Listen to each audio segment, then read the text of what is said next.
Oh, yeah. Meeting is now streaming live on YouTube. Sick. I guess we're live. Nick Shaw in the building. Episode 1. What's up, buddy? What is going on, man? It's great to be here, man. Good to see you. It's good to see you. It's been a minute, man. We've been gone. For those of you who don't know who Nick Shaw is, he has been all over my YouTube channel, YouGoPro Official. 1 million views, over 1 million views. That flag, baby, yes. It's looking good. Offers all kinds of instructional stuff and is the creator of the Baseball Box, monthly subscription box with all types of baseball goodies shipped to your doorstep every month. Or I always say every month, but they can order it one at a time or just as a single gift, right? Yep, they can do that too. Yep. That's cool. And I mean, I don't know if we can let anything out of the bag just yet, but you might have something cool coming up, maybe next month or the month after. Some prizes going in there. Oh yeah. Possibly. I don't know how much you can say. There's going to be a nice giveaway with a few items. Yeah, it's going to be nice. It's going to be nice. Well, that's cool. I really have no plan. Like I told you when we hopped on here, I have no plan. I figured instead of doing just like a typical, because everyone's hopping on these lives and doing interviews and trying to do podcasts and all this stuff.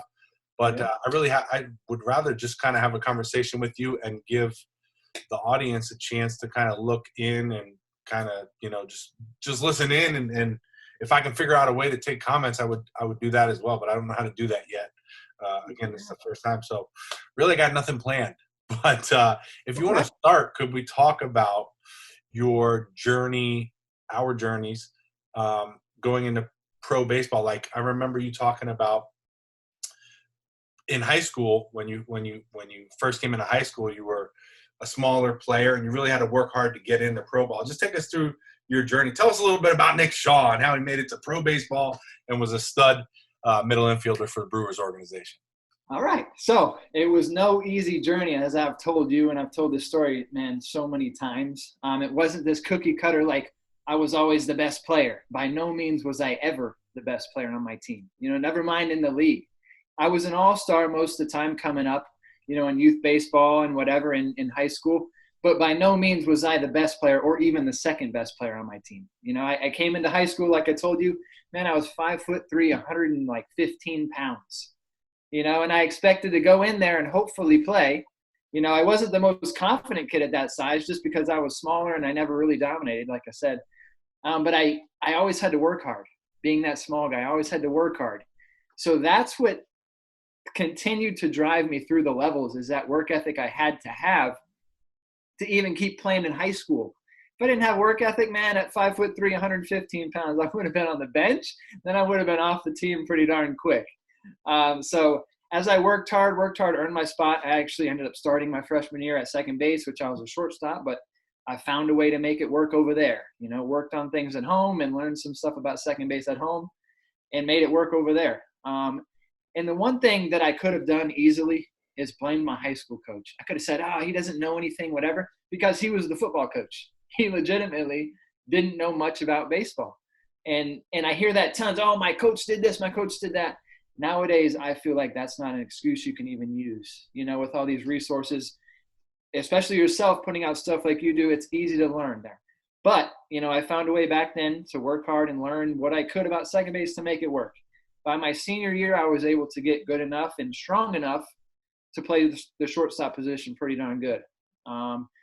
But even then, I had a great senior season, but I was still only 5'7". I was still only 134 pounds. Who's looking at that guy? No pro organization's looking at that guy, that's for sure. And no Division I. I know everyone loves Division I, which I wish I could have gone to as well, but no Division I program is looking at that guy, unless I was dropping bombs, which I wasn't, So my buddy, my teammate, he was the catcher on my high school team. My senior year, gets drafted by the Twins in like the 20th round or something. And he decides not to go, which is the blessing that my career path, lucked up and crossed. So my high school coach sets up a workout with the head coach for Barry University down in Miami. I had never heard of him, but I'm like, okay. And my high school coach is like, hey, the head coach wanted to come and work out the catcher, but my high school coach is like, hey, check this guy out too. So I was kind of the throw-in, to the guy that was drafted, which is totally fine. I went out there and I just did my normal stuff, which my hands were very good. I always worked on my hands.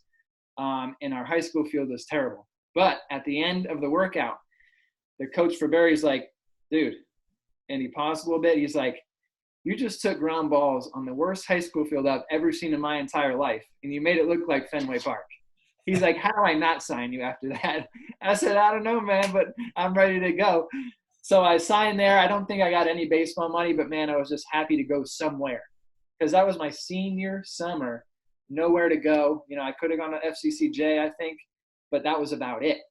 Let me stop you there real quick because what was going through your head, like, because that would have been it, right? If that doesn't happen, like what did you have on the back burner? Like what was going through your head? Like did you have other plans or what was your thought process? Or were you like, I'm figuring this out no matter what? There was no plan B. There was no plan B. Like growing up, I had baseball. That was it. So life without it, I didn't even think to plan for it because I just assumed, well, I'm just going to play baseball. Not knowing that, which had hit me my senior year, a little pressure built up, that could have been it. And then I would have been going to college, taking regular classes, and then going and joining the real world at whatever age that was, 21 or whatever, out of college, But, I didn't have any other plan. I really didn't. I'm sure had I not gotten the connection with Barry, I probably would have tried to go the FCCJ route, gone through community college, played there, and hoped it went on from there. But, man, it wasn't looking promising, that's for sure. It was funny. I was in the same situation. I was a senior sign, and it wasn't until the summer of my senior year where I got offered a scholarship. Funny story was I pitched in the All-Star game, in the high school All-Star game, and the coach from the junior college really liked what he saw, and he said, "Hey, I'm having a tryout next weekend. Why don't you come?" And I was like, "All right, yeah, cool, I'll be there." And I didn't go. I didn't show up. And so after the tryout, whatever, he calls me and he goes, "Hey, how come you weren't here at the tryout?" I was like, "Oh, I had to do something. I don't know. I made something up. I just didn't go. I was being an idiot. I was being a high school kid. My parents didn't have much say in what I was doing baseball wise. They weren't baseball people. Of course, they wanted me to go to college if I could, but they weren't super involved in that aspect of it. So when I didn't go to the showcase, it wasn't they probably didn't even know about it, to be honest. But he called me, "How come you didn't come?" And I was like, "Oh, I had, something else to do, whatever." He's like, "I really like what you're doing, what you did when I saw you pitching in the game. I'd love to offer you a scholarship here." And I was like, "Oh, man, that's cool. Thanks." And he was like, "So what do you say?" And I didn't know what to say. So I was like, "Yeah, well, let me get back to you because I got a few other schools I'm looking at, and I'll let you know." And he was like, "Huh? Like, I just offered you a full scholarship and in the middle of the summer, your senior year, and you're not going to accept." So I told him, I'll get back to you. I hang up and I go, "Mom, I think I got a full scholarship to play baseball in college." And she was like, "You better call him back right now and tell him you're going," because I didn't really have anywhere else to go. I was lying to the guy. So anyway, I called him back and got a full scholarship, and then senior summer, man, that's pretty cool. Yeah, it was. I know that. It was crazy. So take me through. So after you get into Barry, then how did it go from there? Yeah, so I went to Barry, again, hadn't grown much, man. So I was scratching and clawing to try to just make the team. I had a spot. I signed and had a spot, but, man, I wanted to secure an actual spot during that fall. So I was busting my butt like I normally did, to be completely honest. And I'm not just saying that because I want kids to do it themselves. But I had to work hard, man, and I did. So that fall I was busting it. And they had a junior college transfer coming in from Manatee Community College. So he was going to be a junior that year. I was a freshman. He was going to be the starting shortstop. Pretty darn good player, and I tried to compete neck and neck with him throughout the fall. And, he had more juice than me. He had a little better arm than me. I fielded better than him, but above, all things compared, he was a better player. So sure enough, we start the year that spring. He's the starting shortstop. I'm on the bench. First time I'd ever sat the bench. So it was very weird. Like that first game, I'm like, man, I have to do this for 2 years. This is going to be rough. But, I didn't really hang my head. I still went to practice. I still stayed locked in, just in case. I didn't really know what was coming up next. Sure enough, second game of the year at Nova Southeastern, he dives up the middle to make a play, dislocates his shoulder. Next thing I know, they're carting him off the field. My head coach goes, "Shaw, you're in the game." My freshman season, second game of the year. I'm like, me? In the game?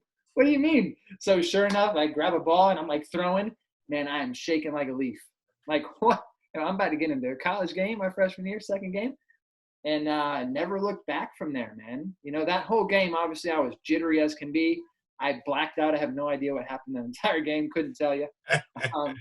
But grinded through that freshman year. I only hit like 280 something. Wasn't my best offensive year, but I ended up winning a Gold Glove for the conference. So that defensive aspect of my game continued to push me through, and it came to a point where that kid got healthy the next year. He's coming back as a senior and I'm a sophomore, and I ended up beating him out for shortstop, and he played second base the next season. And then that boosted my confidence so big, man. When I beat him out for that spot, ended up having my best year ever at Barry. That was 2008, I believe, my sophomore season. And hit 400 and was an All-American, and it was a great season for me, man. But just that, finally got some gratification. Like, yes, all that hard work paid off. Like, I beat out a legit dude for shortstop. This is it. And then from there, it went junior season, played with some really great guys. Jan Gomes, World Series winner, catcher. Danny Lima, who got drafted by the Rangers. A few other guys that had gotten drafted. Had our best year there. We were ranked one in the nation for a few weeks there, and it was a great ride that season. And then finally, that senior season came, and I'm like, this is going to be huge, And little do I know, my fall season, I take a swing, bam, have sciatic pain run down my right leg. And I go to run to first. I can't move. I can't walk. I can't do anything. Hit the ground. And this is supposed to be like, I'm going to get drafted my senior year, because junior year didn't happen. So I'm like, this is it. This is my year to get drafted. In the fall, getting ready, I felt strong, everything. Took a swing, bam, sciatic pain. I go to a bunch of doctors. They're like, oh, we can do cortisone, we'll do surgery, all this stuff. So finally, we're like, we're going to go to the best. We're going to go to the best doctor. So we went here to Tampa Bay Laser Spine Institute. Like, they're supposed to be like top notch, and they're going to nail it. I'm like, okay, this is great. So I drive home. We go there. And I walk into this appointment, and I'm like, here's some good news. And the doctor's like, so what's going on? He's reading the sheet. And I'm like, every time I swing or turn this way, sciatic pain to the point where I can't even move. Like, I can't walk. I can't do anything. He's like, oh, well, can you just hit right-handed? I'm like, what? Wait a second. I went through all these doctors. I drove all this way, and you're just going to tell me to hit right-handed my senior year of college? I'm like, no, I can't just hit right-handed. Like, I'm a left-handed hitter. And he was like so confused, like, huh. Well, in that case, we could just give you some cortisone. Oh my God, that's hilarious. Bro, I'm like, what? And I literally said that. What? No. And my mom was in the room too, just as dumbfounded. Like, no, he's a left-handed hitter. Oh my God. So ended up getting the cortisone there. Like, had to get the heck out of there. So got the cortisone, got out of there, and sure enough, man, within 3 days of cortisone shots, man, I was 100%. Yeah. And I could go. I only had to get one more round of cortisone shots that senior season, and the pain just went away. Wow. I have no idea why, but it pushed me through. And then senior year, I had a really good spring and was lucky enough to get picked up, man. So it was not a smooth ride all the way up. It never is, I don't think, unless you're just a natural born superstar. But there's not many of those type of players out there. Right. But, some people would say that you were lucky your freshman year. But I think a good way, I heard a quote once that's, luck is when preparation meets opportunity. Yeah. And that's when you were prepared, and the opportunity presented itself when the shortstop got hurt, and I guess you could say you got lucky. But really, prepared to capitalize on the situation. That's cool. That's so cool, man. That's a funny story. My double A manager, every time we'd say, "Oh, I got lucky," he would drill that statement into our head. That's not luck. He would get pissed. That's not luck. That's when preparation meets opportunity. You were prepared. I prepared you. Okay. Sorry. All you, Skip. All you. Yeah. So speaking of that, you got any funny stories of in pro ball or any managers that were like a little funny or crazy? Oh my gosh. So Joe Aralt, he was the manager in Brevard County, the Manatees. It was high A. So it was my third year in pro ball. And I was still like trying to be like that guy that just stayed conformed, staying in the line, you know, not being recognized, just blending in. That's what I wanted to be. I didn't want to be the big shot, you know what I'm saying, or step out of line. So I go into that clubhouse, man, and we sweep the first series of the year, right? So I'm like, oh, yeah, we're excited a little bit. Didn't want to get too crazy because it's a new team. He comes in there, man, and there's a Gatorade cooler sitting on the table in the locker room in the clubhouse. He comes in there with a fungo, and it's like he busts through the door, whips the fungo out, smashes the water cooler. This thing explodes everywhere. There's water shooting all over the clubhouse, and he's got 2 bottles of baby powder, pops the lids off, and he's shaking it around. He goes, "Sweepy deepy, sweepy deepy," and just destroying the entire clubhouse. Oh. I'm there like this, like, what on earth is going on here? But sure enough, every time we swept somebody, it was an absolute show. And we all got in our seats. We're like, yeah, here he comes. And he blasts in, man, just destroying things.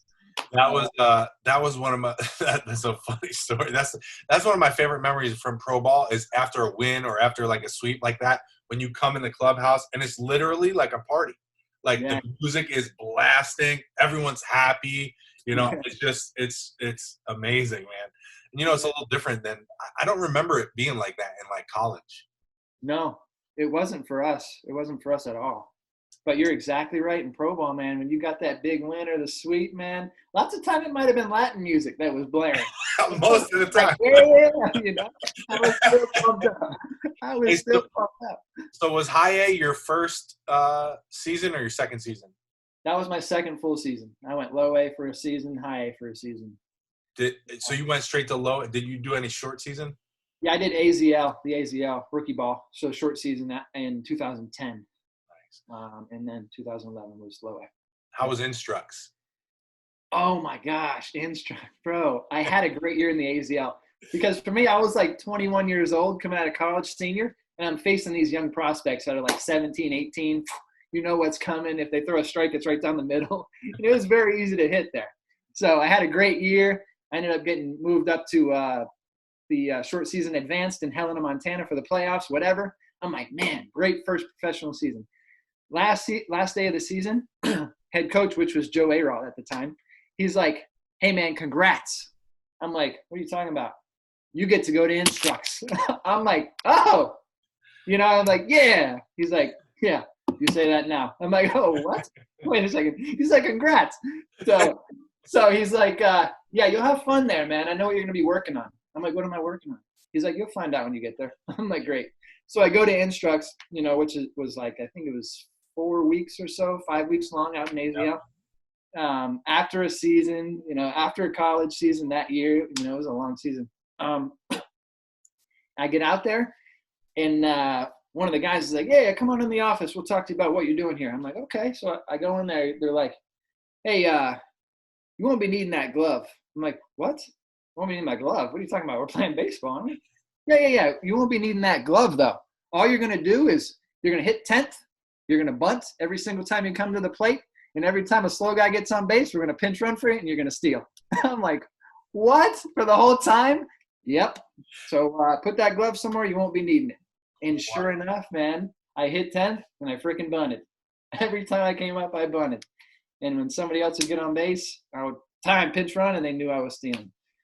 But that's the only time I went to Instructs, and it was so, like, specialized, man. It was kind of different.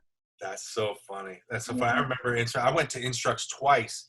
I went the first year, same type thing. Hey, they make it sound like it's a great thing. Like, hey, congratulations, you made it. Yeah. I don't know why they do it. Maybe because it's optional, and players will be like, heck no, I'm going home. You know, the young guys. But it's always the young guys that go to Instructs. And so I was like, all right, cool. And then I was like, man, I got to fly home, and then I got to fly back, and I got to stay here for a month. And you're not getting paid? You don't get paid, right? No. You don't get paid for instructs. No, We got $20, I think. $20 a day. Yeah, real money. So you got $20 a day, and you would eat breakfast at the hotel, which was just like a waffle maker, and cereal, stuff like that. It wasn't anything special. No. And then, did they have spread at the? We had like peanut butter and jelly out, and we had like old bagels that would sit in this little Tupperware thing. Yeah, it wasn't the good spread. Like, it wasn't the good spring training spread. No. In spring training, at least with the Padres and the Mets, we had pretty decent spread in spring training. Because ours, not the Mets. The Mets big leaguers didn't share a locker room with us. But Padres, they shared a locker room with us, the big leaguers. Wow. So, like, they used the same cafeteria and everything. So we had, like, nice, good stuff, up in there. Yeah, we had food catered in. It was normally pretty good. There were some things you needed to stay away from, but it was normally pretty good. But yeah, you didn't have that in Instructs. And the one thing I learned about Instructs, the guys we would bring are like the guy on my team that couldn't find the strike zone. Like, he's throwing balls behind the hitter, off the backstop, but he throws 97. Those are the guys they brought to Instructs. And they're like, yeah, stand in there and bunt. What? I saw this guy throwing over the backstop this season. And I'm trying to bunt this thing. Hit the bull. Yeah. That's the one thing I noticed about our guys that we brought. So after my first year at Instructs, then the next year at the end of the season, the pitching rover was up there, and I was just being like a brown noser. In fact, if you don't know, fun fact, I won the most popular award in high school. I was voted most popular, but also I was voted, and this is what I'm most proud of, I was voted teacher's pet. I was a serious brown noser, and I was the same way in baseball too, and I remember going up to the pitching rover like, hey Rove, we got Instructs coming up, right? I'm on the list, right, man? And I really had no intentions of going to Instructs. I just wanted to show him, like, hey, I'm ready to do whatever you need. And he was like, oh, you want to go? I was like, yeah. I mean, like, if you need me to go, I'm down for whatever. He was like, all right, I'll get you a plane ticket. I was like, all right. He called my bluff, and I ended up going to Instructs for the second year, man. It was rough. It was rough. That's definitely a one and done, bro. That's a one and done experience for sure. So let's talk a little bit about USSSA. For those of you who don't know who's watching, we have 15 people watching on YouTube, I think, right now live. I'm new to this whole thing. I'm gonna try. I got a mic coming, so hopefully the audio quality will be better. But I can hear Nick well. Hopefully you guys can hear me well. But I know Nick from. Actually, we met. We didn't meet from USSSA. We met through my friend Gus, who is my business manager. And what Gus did for me, and Gus is going to come on the podcast or whatever you want to call this in a couple of days. But he found you. He was looking for companies for me to work with for my YouTube channel. And he was negotiating deals with various companies. And he was awesome because he knows how, like, business works. And I have no idea. I just know about baseball and, throwing videos up on YouTube, and it just happened to turn into a business. But he's actually like a business guy, so he like knew how to like talk to these companies and make deals and stuff like that. Anyway, he calls me up one day. He's like, "Hey, there's this dude out in Tampa who's got this box. He fills it with really cool baseball stuff, and he ships it out, and it's like a subscription. And he's like, he's legit. He played pro ball. He's, he seems like knows what he's talking about. Has really got his stuff together." And he was like, "You should invite him over to come do some videos, and then you could promote his box." And I was like, "Yeah, sure." Like, whatever Gus said, I'm 100% in on, because he's way smarter than I am. Okay. So I think actually he probably contacted you the first time. Yeah. And then you ended up coming down.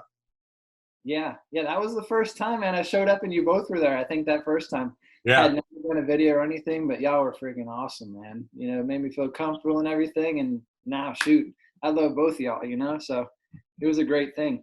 That was fun. Yeah, so that was the first time, and we shot a bunch of videos that time.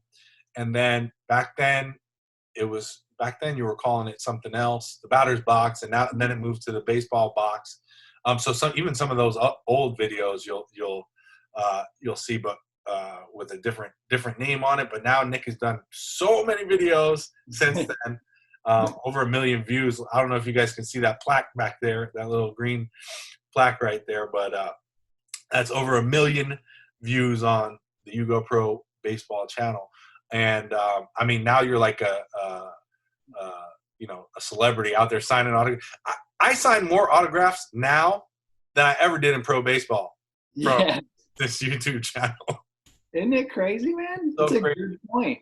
They always had those books of cards, and I always had some studs on my team. And they're like, hey, can you sign? I'm like, me? Yeah. And I'm like speed walking, like, oh, man, I can't wait to sign a card. No. The guy behind you. Oh, him? Oh, yeah. Okay. I'll just, I'll go to the dugout. Or they'll go, hey, can you sign? Can you sign? And you walk over there, and they go, what's your name? Yeah, there you go. I'm like, there you go. You don't want my autograph. You just want to see if you have cards of me to get my autograph. So in case anything happens, you can sell them later. That's what it is. Exactly right. But no, man, the kids are cool. And to get to the point I was originally trying to get to was that's how we met. And then I was already working with USSSA, the All-American program. And then we were looking for another scout. And so I reached out to you, and you were like, heck yeah. And then that was it. That was the end of the story. And this is how many years have you done it now? This is a third year. This was the third year. Yeah, man. It's crazy. Yeah, it has been. It's been fun. And it's crazy that you were an All-American and I was an All-American, and now we're running an All-American program. And what we do, if anyone's watching that doesn't know about the USSSA All-American program, is we have 24 events across the country, and we evaluate 8 to 14-year-old players. And then the players who we identify as legit players are named All-Americans. And if they accept, they come down to Viera, Florida, and they play in a big tournament. And it's a really cool experience. We see a lot of great players. I do the 8, 9, and 10-year-olds. Nick does the 11 and 12-year-olds. And then we got another guy, Ben, this year, who was doing the 13 and 14-year-olds. And then a lot of you guys who come through the program know Tony Harper, who runs the program. It's been cool. Unfortunately, this year, we had to shut it down halfway through, or not even halfway through. We were actually a crazy story. Nick and I and Tony and Ben were on a plane going to, where were we going? Arizona, right? Arizona, yeah. And on the flight, we're getting all these messages on our phone like MLB shutting down, NBA shutting down, and we're heading somewhere. We're going somewhere. We had 2 showcases, so we were about to be on the road for like 5 days or something, I think. Mm-hmm. And all this crazy stuff about the coronavirus is going on. And so we get out to Arizona. Luckily we got to run that Arizona showcase, which was awesome. A lot of great players out there. But then we didn't get to go. I think the next one we had to go to was New Mexico.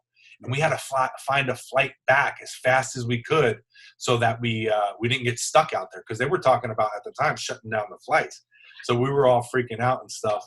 But we made it home. What has been your favorite part about doing the USSSA All-American program? So I got two. We were in Kansas City. I think it was last year. We're in Kansas City, and pitching's at the end of our showcase. But we got to pitching, and we were sitting in a dugout, and the bullpen was straight ahead of us there. And this kid gets on the mound, and when he hit, man, oh my God, the bat speed on this kid was unreal. Wasn't a huge kid, good sized kid, but wasn't like a monster. But the bat speed was like, oh, okay. It caught your attention. The exit velocity off the tee got your attention. But he jumped on that mound, bro, and 12-year-old, he was throwing 77 miles an hour. Wow. I'm like, dang. So seeing kids like that, first pitch, bang, it was like 75. I look over to my helper like, look at this guy, The parents are starting to crowd behind the dugout, and sure enough, the catcher's having a tough time catching him first off. But he hit 77. I'm like, wow. So seeing kids like that, especially that kid, is probably one of my favorite parts. And then my first year, I went out to the actual games after seeing all these kids from all over the country, after grading all these 11 and 12-year-olds, actually seeing them together on these teams at that event was so surreal, man. And it gave me the goosebumps. Seeing these studs all playing on the same team, it's like, this is cool. Like something I wish I could have done when I was a kid. I would have done it in a heartbeat. You know, to play with kids from Miami and play with kids from Atlanta all on the same team, to play against kids from the other regions, that would have been so much fun. And I always envied the guys that got to do the Little League World Series because I never played Little League. And I feel like this program, man, that brings back those memories. Like, I wish I could have played in this, you know, but going to that event was surreal. And it was so cool to go to that. Yeah, you could just see it on the kids' faces, man. They're just like, you could just tell they're having the time of their life. And, you know, they're there for, you know, a week. Some of them are there longer because typically we have the select 30 butt up against the All-American games and then also the Elite World Series. So in Vieira during the summer, normally it's just packed for like a month. I knew a few kids that were in all three of them. All three programs. They were staying down there, hanging out for a month, which is super cool. If you could make that happen, that's really cool. Unfortunately, I heard today that the Select 30 was canceled for this summer, so that stinks. But we're still doing actually, because we had to cut the All-American season short this year, we're still doing the All-American games in Vieira, but we're going to do it a little bit different. We're going to have tryouts beforehand, and then we're going to break those guys into 3 different teams per age. So there'll be a select team, an American team, and a national team. So Nick and I will be out there, Tony, and I believe Ben will be out there, and we'll be evaluating the kids just like we do. But the only difference is now you don't have to try out in your region. You could just sign up to come to Vieira. So I know the spaces are limited, though, because we're only doing 3 teams per age. So you'll have to go sign up on USSSA. I believe it's USSSAallamerican.com is the website. You got to go sign up there before your age group is filled up. And then you'll get the opportunity to play in it. So a little bit different this year just because of all the craziness going on, but we're still doing it. Well, at least let me say the plan is that we're still doing it. You know, who knows what can change, but I believe it's you remember the dates, Nick? I believe it is the 25th of July to August 2nd. Okay. Yeah. So I know we have to be there on the 25th. So I'm assuming that's when the showcases will start. The tryouts will start. So. Yeah. So let's talk about the last video we did. Actually, it wasn't the last video we did. It was 2 videos we did 2 videos ago. The last video we did was about the Valley gloves. You guys see the stack of gloves back here. Oh, yeah. Which that might be a little hint into what Nick might be got going on with the baseball box next month. I don't want to say too much, but there's your hint right there. But let's talk about the video before that where we were just standing there talking. And one of the things we talked about was competitiveness. And you started talking about ping pong in the locker rooms. So can we talk about that again? I want to elaborate on that a little bit. Yeah, man. So we were talking about I think one of the most important aspects of being an athlete or being a competitor in baseball, and it's being competitive. But it's hard to practice, man. You know, there's not a lot of times where you get to go 100% competitive in practice, whatever it may be, until game time. And in order to perfect something, I believe you have to do it a lot, over and over and over again, until it builds up in yourself where you can just flip the switch and bam, you're 100% and you're honed. You know what I'm saying? Your skills are honed in on that. And I think that I brought up ping pong because you put all of those guys that are all juiced up and they're perfectionists at being competitive, you put them all around a ping pong table, man, and they just go at it. And I was a victim of it too. We all wanted to play. Some were better than others, obviously, but we used to get jacked up, man, playing ping pong to the point where, like I said, the whole clubhouse would gather around the table. We actually played against – I was one of the better ones in our clubhouse in AA, And so was Trace Thompson, who ended up playing with the Dodgers and I believe the White Sox, but he was in Birmingham. So we had a showdown between me and him one series because I guess he was the best in their clubhouse and I was the best in ours. So we had a little showdown, man. It got to that point where it was so competitive on that ping pong table that, I mean, everybody was involved, and it was a crazy time, man. It was crazy. Were you in New Mexico a couple of years ago when we went on the bike rides? Yeah, I was there. And we played ping pong? I don't know. We got to play some ping pong because I'm pretty good at ping pong. Okay. I grew up playing ping pong, so we got to get on the paddles, man. Well, let's go. Because I'll get hype. I'll get hype on the paddles for sure. Okay. I can't slam it. Can you slam it? I'm pretty good forehand. The backhand, that was always the tough one, but I started to get good at that one too. You know what's funny? I'm all backhand. Like even if I have to go like to my forehand side, I'll go like this. Really? Yeah, it's not good. And I can't like kill it. Like anytime I go to kill it, it takes off like this. It usually hits the guy. So I can't get that like top spin to get over it. And when I try to do like top spin to kill it, I just hit it straight down and it's no good. So I'm always trying to just nickel and dime on the corners, like backhanded, but I'm pretty good at that. I will say I'm pretty damn good at that. So, hey, you can tire him out like that, man. You get a big boy sweating. If you're working a big boy over there, you start sweating. Unfortunately, I'm usually the big boy. Okay. I'm usually breathing hard by 7 point.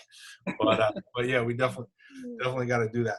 Now, what about when you were in instructs and you were stealing, like when they had you stealing all the time? What were you like? What was your strategy, and what did you learn at instructs just from stealing bases and bunting? Let's talk more about stealing bases, though. Stealing bases. I just learned how to be aggressive.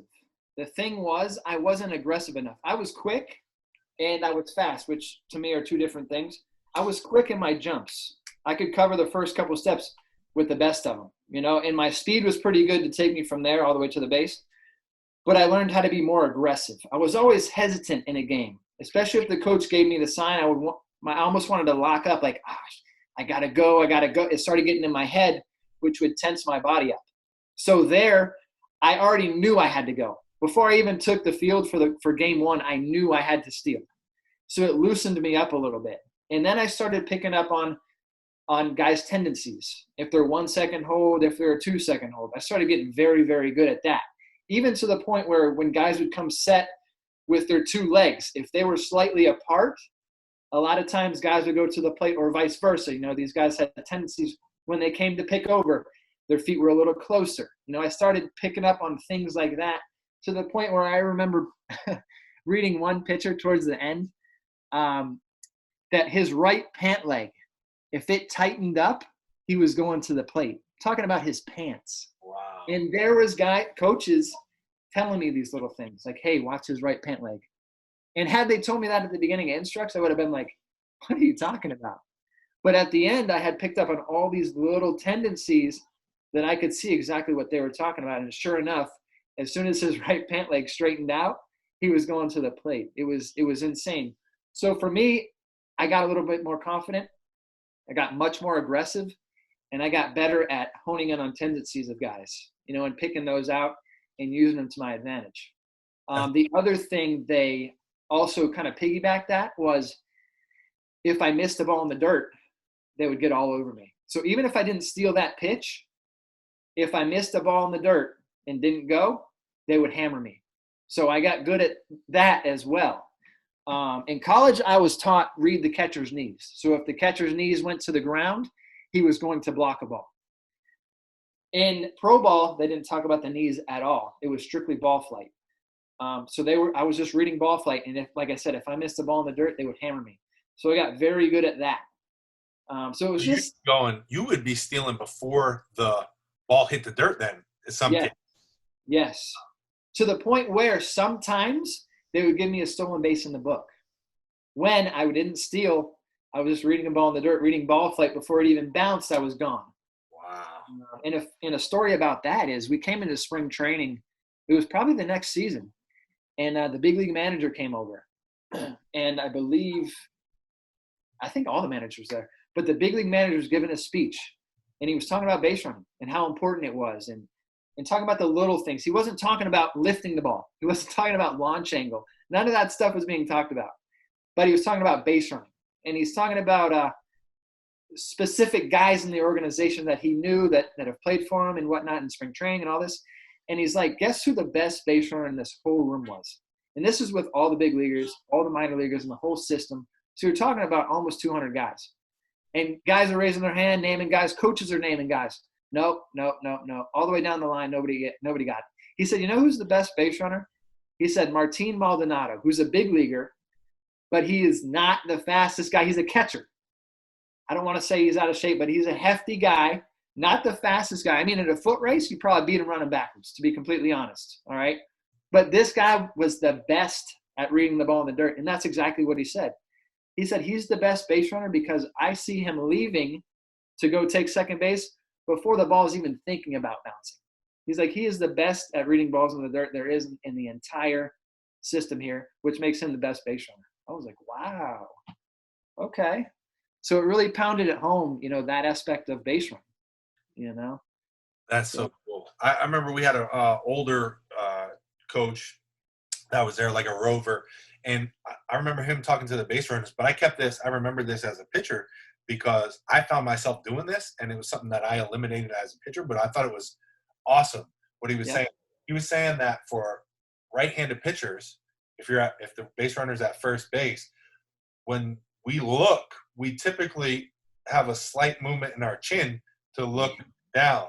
And then if we're going to pitch, we have a slight movement to look up the plate. It's very small, and we don't know that we're doing it, but just looking at that slight look, once that base runner sees us look up, we're about to start pitching home.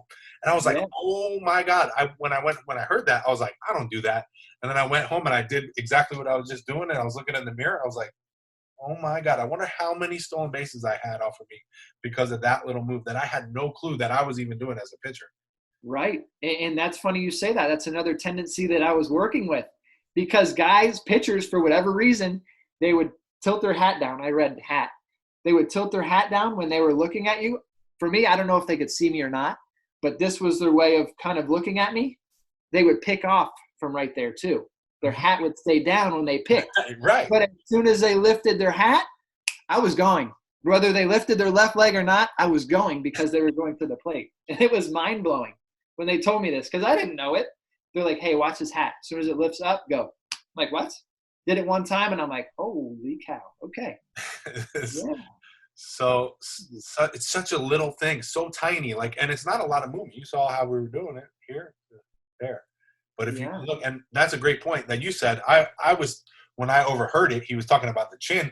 But yeah, looking at the hat makes it even easier because that's just a bigger thing to look at. That's awesome. It was that off a righty, and then the lefty. I think I talked about it in one of your videos.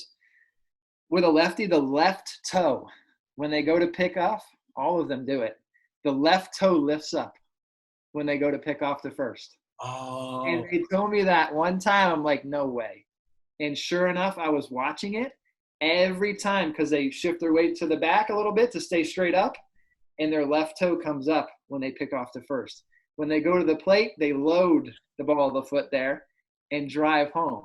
And to this day, I teach my base runners that because lefties can't help it. They can't help but to lift that toe. Wow, that's great. Yeah. That's cool. So when would you, well, I guess if the toe lift off, you would just stay a little closer. But if it's not, then you're ready to do whatever you're doing. Yeah, and I use it a lot on hit and runs too. So that's so cool. Talk about D-Day. Oh, yeah. Tell me what that's about. Every Tuesday in spring training, I got a little bit pumped for it. A lot of guys didn't, especially if they're an offensive guy, power guy, didn't play much defense. They weren't too pumped. But as an infielder who loved infield, I loved it. We had D-Day every Tuesday during spring training, and we would not hit at all. If we had a game later that day, obviously we would hit in the game, whatever. But our practice that day when we showed up, starting at 7 a.m, was defensive. And it was like an Olympics. So we had a quad, 4 fields, and we'd have a different event going on each field. It was a competition. So you got guys from all different levels shortstops. That was where I was at. we would be at short. And on one field, it was king of the infield. So you'd have the best fungo hitter in the whole organization, whatever coach that may be, smoking balls at you, making them move however they can. And it's crazy what these guys can do with a fungo. So they're smoking balls. If you missed it, you would sit out. But this game would go on for, a long time with some of these guys that could really pick it. It would get competitive, man. I know I bring that word up again. It would get so competitive. You're out there sweating, talking trash to each other, like to the point where next D-Day, you're like, I got you next D-Day, king of the infield, me and you, Yeah. After you left that field, you would go to another field, and over there they had targets set up. So we were shortstops again. We'd field ground balls, and we'd try to throw it through a target, a big circle at first base. And if you made it in the big target, it was like worth a point, and then there was a little square inside. If you made it in that, it was worth 5. And you kept track of that, and it was another thing that you could mark down as you won that. Then one field I remember, it was a pop-up challenge. So we had everybody from all the fields. At the end, we would do this. From all the fields that would come onto one field. So this is a lot of guys in camp. I'm probably 140, 150 guys. And then we would all divide up by position. So you'd have catchers, you'd have pitchers, outfielders, infielders, and I think that was it. And you would start with a machine shooting fly balls at home plate, and one guy from your position would be on the mound. So you have to have 1 foot in the clay. So it would start with one infielder, and infielders would go without the rest of the positions. One infielder on the mound, shoot a fly ball. If you caught it, another infielder would run out, 1 foot on the clay. They would shoot 2 balls. If you have 2 catches from your infielders, a third infielder would go out. So you would get to the point where there's like 11, 12 guys out there with 1 foot on the mound. They're shooting 12 balls like rapid fire out of a machine, and you're having to try to catch the fly ball without running into each other, mixing up balls. That was probably the funniest thing ever, man, because position coaches would even get pumped up. Like the catching guy did not want to lose. He's like, catchers, come on. We've been working for this. Charlie Green, he's still the rover there. For the whole minor league system. He'd get pumped up, bro. Catcher, we've been working for this. Let's go. And one time, he's all hyped up one Tuesday for the fly ball competition. He's talking trash the whole day through all the other events. We get over there, and his catcher drops the first one. Oh, man. So he's pissed. He throws his mitt. He heads off back to the clubhouse. He was pissed. Oh, that's hilarious. That's so funny. You told me this story. You told me about D-Day. It was like, I want to say it was your first year when we were working together. Yeah. So it had to be like 3 years ago. And we were actually talking about doing something like that, like hosting an event where like we could have not only defense, but offense as well, but like fun fun type of challenges that you could do on the baseball field. Similar to that, not exactly that, but stuff like that. And then possibly doing it, in some different areas in the country and stuff like that. And maybe having competitions, grading the guys, ranking the guys, whatever it is. But that just sounds like so much fun to do, man. That would be a blast. I bet the kids would love it. Obviously you guys loved it when you did it. And oh my God. So much fun. Then you got a little bragging rights, like, right. I beat a guy from Venezuela. Oh, I beat a guy from California. It was big time. Right. So I think that would be so cool, man, to have a group of 10-year-olds or a group of 12-year-olds out there doing the same thing. Whoever wins gets their name on the leaderboard, trying to beat the rest of the nation. I think they could get really, really heated and then practice that competitiveness, man. Right. Yeah. And it's fun. It's different. Like sometimes baseball, I feel like can get like super serious sometimes. It's even at the youth level, like it gets real serious. And at the end of the day, if you're not having fun on the baseball field, like you're just burning yourself out. A lot of the times it's maybe not even the kids burning themselves out. Some of the times it's the parents. But it's got to be fun, and I think that would just be so much fun for everyone. It would be a blast. So we gotta keep talking about that and figure that out, and maybe try to put on an event. Maybe here we'll start in Florida locally, and then maybe see if we can spread it out and do something with it. But that would be super cool and super fun. Yeah. What else were we talking about? We were talking about something else the other day. Let me ask you, man, what do you miss most about playing, whether it be pro ball or college ball? What do you miss most about it? We'll say pro ball. What do you miss most about playing? The thing I miss most is just like the locker room environment. Like just I've never laughed so hard. Like, you ever laugh so hard that you're just crying, you're in tears and you can't like move? And it's just that camaraderie that you build with certain it's not every team and it's definitely not every player, but there's definitely groups of guys within pro ball, college ball, even high school ball that, man, I just miss that, like that camaraderie. And like, because you're basically living with these guys. I mean, like you like, even in pro ball, if you're living in an apartment together, you're actually living with them, and then you're going to the field and you're living with those guys in the locker room basically for 8 hours, 9 hours a day, and then it's every single day for 160 something days. So that's what I miss the most, is like just that camaraderie and the fun, man. It was fun to me, just having those, everyone busting on each other, making fun of each other, and just all the crazy stuff that there's so much stuff. I remember we had a conversation one time. I can't say on the air what we were talking about, but this debate, I should say, literally went on for about half of the season. Every single day we continued to debate this one subject, and it was ridiculous. The debate mean nothing. Unfortunately, I can't say it again here, but it was just hilarious that people would come up with different points, like no this, no that, no this. And then one of my favorite things was kangaroo court. Oh yes, bro, I would be dying just laughing at some of this stuff. Did you guys do kangaroo court? We did. It wasn't as serious as I wished it was, but we did it, man. And occasionally we would meet, probably once a month, man, and nobody was off limits. I mean, the coaches are getting fined probably more than the players. That was a lot of fun, bro. And I agree, man, it's the clubhouse. I miss that. I miss that a ton. Yeah. What do you miss the least? Oh, man.